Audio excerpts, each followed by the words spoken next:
Fellas, I'm pretty sure this game put the old goblin curse on me. I started making fun of it, and then all of a sudden my audio was wonky, my phone died while it was recording, and I had to check if it was draining battery faster than it was charging, so there's like 10 minutes of footage where I'm just eating Sour Patch Kids. I'm out of gummies now too, so that sucks. And then near the end, I went to check on the recording and accidentally flipped the camera around so it was just staring at my blinds for the rest of the video. At one point, I'm pretty sure it walked by in the other room and started laughing at me. And to be honest with you, it almost won. I almost didn't put this video out because of how much was going wrong. But I will not let this bootleg piece of software beat me into submission. I still think it's a fun video, okay? It's mainly just the audio that I wanted to apologize for, and also me just disappearing with 5 minutes left. I thought I'd explain that. Anyways, I just wanted to give a heads up. I hope you guys still like it. Bye.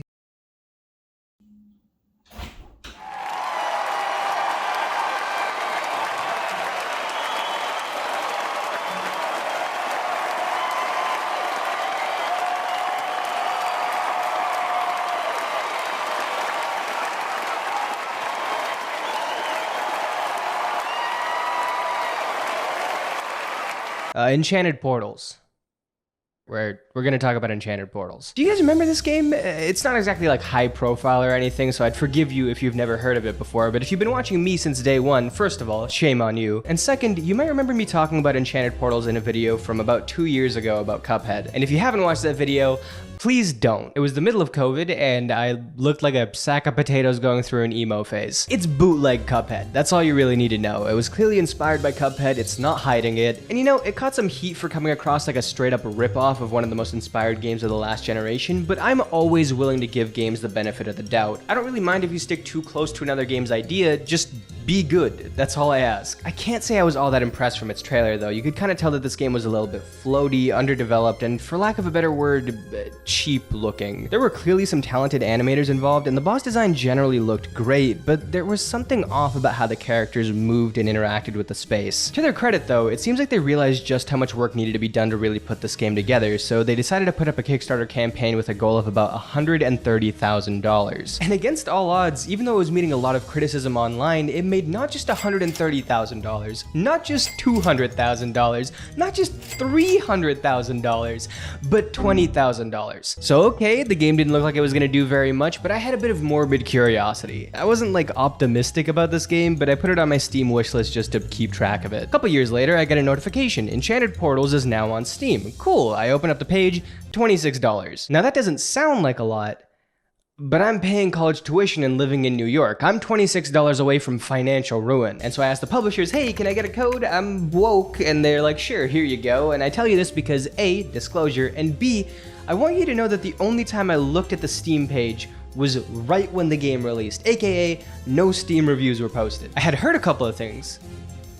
They weren't very good things, but I didn't know the full extent of it, and I also just thought, you know, it makes sense for me to check up on this game after following it all those years ago. But here's the thing, right? If I had just waited like a day or two, shown patience for once in my life, I could have saved 2 to 3 hours of that life doing something like, I don't know, saving children from burning buildings, something useful to society. Because I would have come face to face with, if it was eligible at least, roughly the 11th lowest rated Steam game of all time. Guys, Redfall is 18th. I just need you to understand what we're dealing with here. But you know, it's probably just salty Cuphead fans leaving all those bad reviews, right? It can't be that bad, can it? Yup, I don't like being too harsh, especially for indie games. I get that the devs probably put a lot of effort into this, and I can see that. They wanted to make something cool, they had some good ideas for bosses, and the artistry is honestly pretty solid throughout. I also think that some of the better segments are hidden in the back half of the game that unfortunately only 3 human beings will ever actually experience. But I have to be honest, this game is just fundamentally not good, and it starts with the sound design. Right away, you're gonna notice how horrible the sound mixing is in this game, and if you're somebody who never notices sound issues and you're thinking to yourself, oh, this guy's probably being pretentious because they didn't set the treble clef to arpeggio correctly, it's probably not even that noticeable. I promise you, you will notice, because guess what? I don't really notice sound issues in games either. I don't know what I'm talking about. I just said 2 music terms next to each other. That sentence didn't make any goddamn sense. But despite being the world's most lagging authority in audio engineering, the first thing I thought when I booted this game up was, oh my god, what is wrong with the sound design? Yeah, I'm just gonna shut up for a second and play a clip so you can understand what I'm talking about.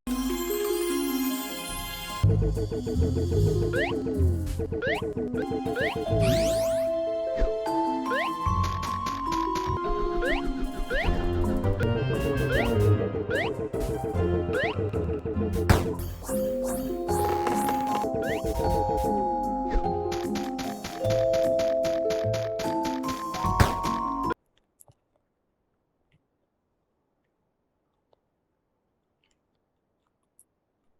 is good content. Alright, I think we're good. Why? Something different? Anyways, sound design. Basically, every action is accompanied by a sound that's either incredibly annoying, like the jump, good thing you won't be doing that the entire time, or it's been dampened to the point of hardly existing. And then after all of that, the music's been turned up to 11 for no reason whatsoever, and then all the other sounds that are supposed to be there are cut off, so you're just...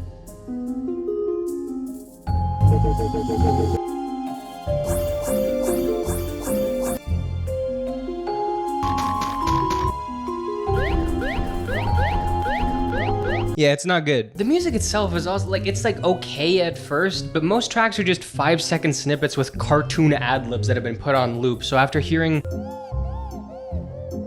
112 times in a 2-minute span, it quickly starts feeling like the whole game is just playing goofy ab beat. Who let bro cook? Anyways, in the first level, you're running around a dark forest, beating up branches and shooting up bats. Very quickly, you're introduced to enemies that have different colored glows around them, green, blue, or red, and the glow looks like a really low resolution gas. It's really murky for some reason, and the only way to hit these glowing enemies is by shooting them with the same colored weapon. I should mention, by the way, that these enemy farts are the only reason to ever change your weapon in this game. There's no actual benefit or downside to any of them besides the fact that you can be a little bit less accurate with the green weapon and it's still fine. For the life of me, I couldn't get a good understanding of how much damage each weapon did comparatively at all. It did feel like each strain of the green weapon did a little bit less damage than fire or ice, but it also felt like I was doing less damage even when I hit enemies with all three at once. So I don't really know, man. I could not tell you how these worked, and their implementation in the game, which is just spell out which enemies to shoot with which weapons, is so obtuse. Anyways, after the forest, you end up in this castle, and at first it looks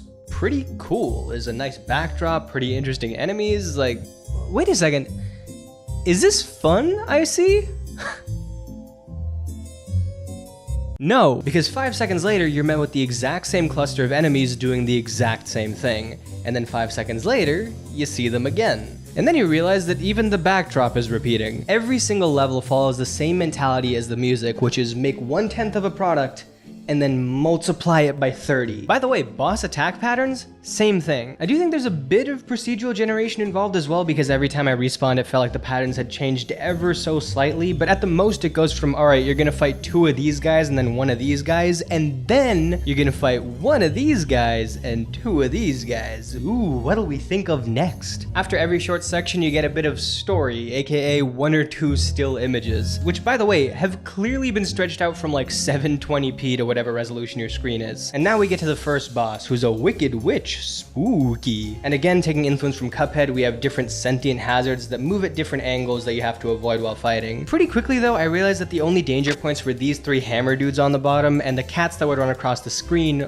also at the bottom, so I just kind of stood in a corner and jumped over these cats to beat the first phase. Didn't even move an inch. In her second phase, she turns you into a zombie man, and it actually looks kind of cool. And this phase is a bit better at getting you to move around a bit more because she attacks you from the bottom, middle, and top, and kind of goes vertically a little bit sometimes, so you can't just stand around. That's good. But it's also kind of hard not to see this as a significantly downgraded version of Ribby and Croaks. The last phase is fine. It was probably the best and most dynamic of the 3, but it's also the shortest. And then you beat her, and you're like, yay! And then you realize that there's more game left, and you're like, no. In World 2, you start off just beating the shit out of a row of lasers with your bare hands. My favorite part about this, by the way, I'm pretty sure you never use this melee attack again for the rest of the game. I never used it once in combat, why the hell would I? And to my memory, the only time you ever use it otherwise is hitting the branches in level 1 and then hitting these lasers 1 time in level 2. That's it. That's the only things they could think of doing with this. This is also the point in the game where you recognize that the difficulty almost exclusively comes from testing your endurance with levels and bosses that well overstay their welcome, and then the chicken-brained damage system. Your character has a finite, discrete amount of health. Depending on the difficulty, somewhere around 10 hits will kill you, and I think most hits are considered equal, so every attack hits you for 1 HP. Now, most of the time, if you have a system like this, the player gets some recovery frames after getting hit, so for a second or 2, you can't be touched as you reposition and get out of harm's way. This is good because it doesn't punish you multiple times for 1 single mistake, and if you want an example of a game that doesn't do this and how frustrating that can be, guess what? we're playing it. You do get to recover for like maybe a frame or two, but that's not nearly enough. Even like slightly bigger projectiles can collide with you for multiple instances of damage, or you could mistime a jump and get hit on the way up and on the way down. Like the majority of this game, I have no idea why you would design it like this when you could have changed it with like a single variable. The damage system in this game is so big silly that sometimes I would fall off of a place on purpose and take one instance of damage, which then leads to the game spawning a portal that sends you back into the game, but you can move it around for a few seconds before that happens, so I would just skip whatever bullshit was gonna make me take 3 hits for one bad jump and pop out the other side, somehow benefiting from falling to my death. The fact that I'm dying on purpose to take less damage is straight up goofy behavior, and I cannot believe the game let me get away with it. The next boss fight was with a giant cow in a spaceship. Every phase of this boss felt genuinely unfinished. For example, one of its attacks in the first phase is dropping anvils from the ceiling. Now before this animation finishes, I want to ask you a question. When these anvils hit the ground,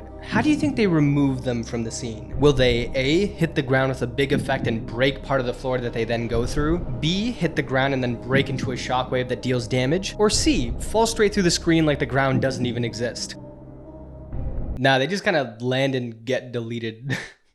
Why? And then you have the second phase where the cow just starts making you dance around like he's got the Groovatron from Ratchet & Clank, and here I am like, oh wow, this is pretty cool. I wonder if this is what kind of mechanics this is gonna entail.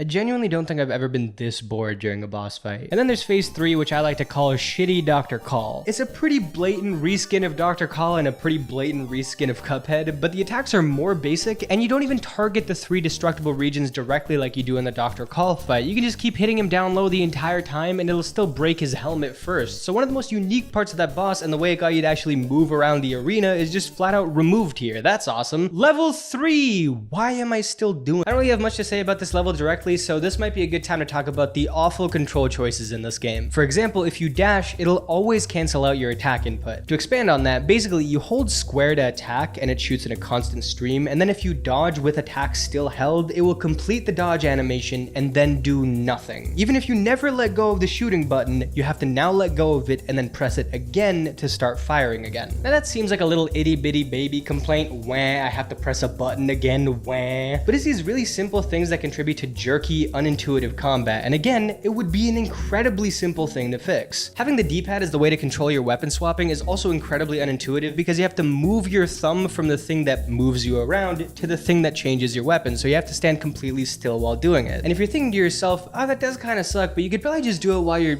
performing a different action that doesn't require the left stick, like jumping or dashing. Sometimes you might need to use the left stick then, but most of the time you probably wouldn't, so you could quickly just change weapons and you're fine. No, you're onto something there. I didn't try. Psych, I did try that. I'm a gamer, god damn it. You can't do it. It doesn't let you do it when you're performing any other action. Not when you're jumping, not when you're dashing, not even when you're standing completely still, but are already shooting. You can't change weapons unless you're doing absolutely nothing. And there's no input buffer either, so it's not like you could just press it during a dash, then stand still and the game will recognize what you're doing and change your weapon. No, why would it do that? It hates you. Anyways, I got through this level pulling the same purposefully dying trick I used before, oldest trick in the book. I got to the boss was a crab. The first phase was actually alright, the projectile paths were more interesting, but it still suffered from repetition, so it was easy to learn how to deal with. The second phase had me fighting a squid with the ultimate underwater weapon, fire, and then I fought a ghost, also with fire, also underwater. Was SpongeBob SquarePants the lore designer here? And then we're on to World 4. By this point, I've realized that this game is not really about fighting things, it's about avoiding them. See, Cuphead always had a narrow field of view and somewhat thick projectiles, so precision wasn't necessarily important in that game. The challenge came from maneuvering around obstacles, which is a smart move when you only give the player a limited number of angles to shoot in. Unfortunately, I'm pretty convinced that the team that made Enchanted Portals didn't actually play Cuphead, they just sort of watched it from far away while piss drunk. This game has a much wider field of view, and enemies are often kind of skinny and hard to hit, particularly if they start buzzing around all over the place, which makes them such a nuisance to deal with, especially if they're above you, that it's better to just ignore them entirely.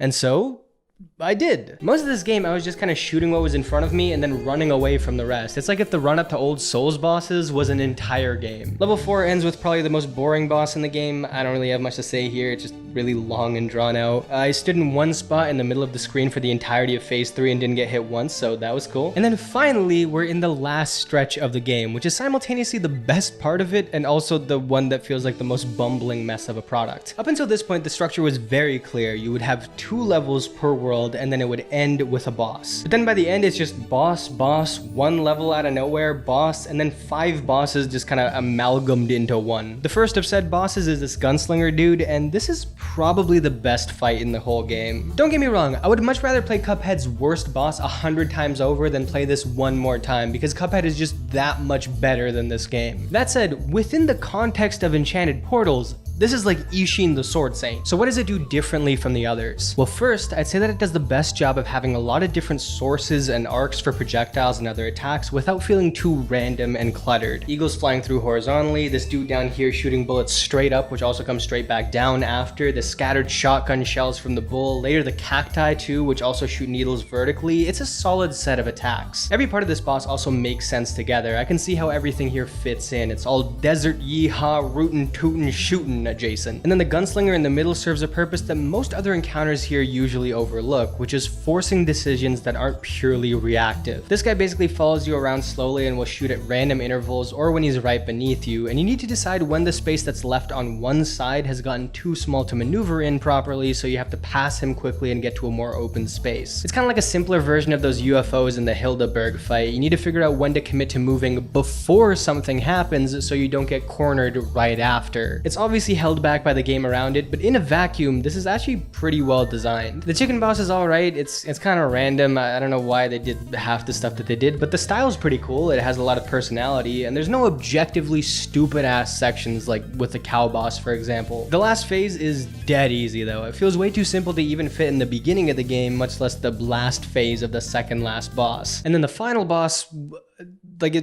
you can't really call it okay, let me just explain. It starts with this Beethoven dude. Kind of cool, actually. Moveset's pretty easy to read, but I actually really like how this looks. It's one of the best looking bosses. So I'm really curious what the second phase looks like.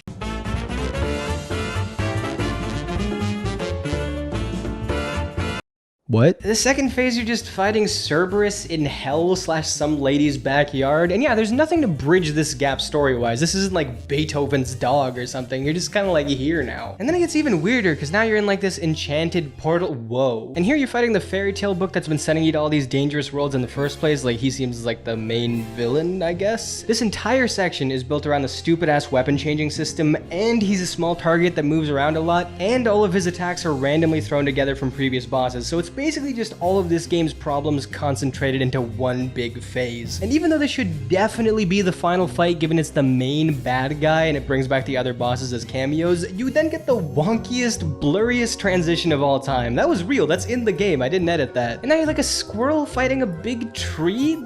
I mean, the squirrel's kind of cute though, but I don't know why this feels so random. And then I'm fighting a giant baby wizard, and I'm a baby wizard, but I was already one, so I don't know why I look like this now. Is there a god? Did he abandon me? Is this hell? Oh, thank Christ it's over. Keep in mind, phase 1 of that boss is still Beethoven. If you die to the wizard, you have to fight all 5 of them again. It's all one boss. I mean, I get they ran out of money. That's probably what happened. They just had a bunch of stuff lying around. They're like, all right, let's just put it into a shitty soup and throw it out there. But that's still ridiculous that would be in a final game. And it's also crazy that it's like better than the majority of the game that comes before it. Anyways, this is supposed to be a 5-minute video that was meant to be easy to make so I could focus on my assignments. I think I'm gonna fail. I'm sure this game would have been a more complete product if it had more funding, but even the proof of concept was a little shaky. Maybe if they got more funding and had the resources for like playtesters and better programmers to improve some of the fundamental gameplay issues, they could have made it work with a pretty decent art style. It's not the best, but you know, there's potential. But ultimately charging $26 for what this game ended up being should be considered a war crime.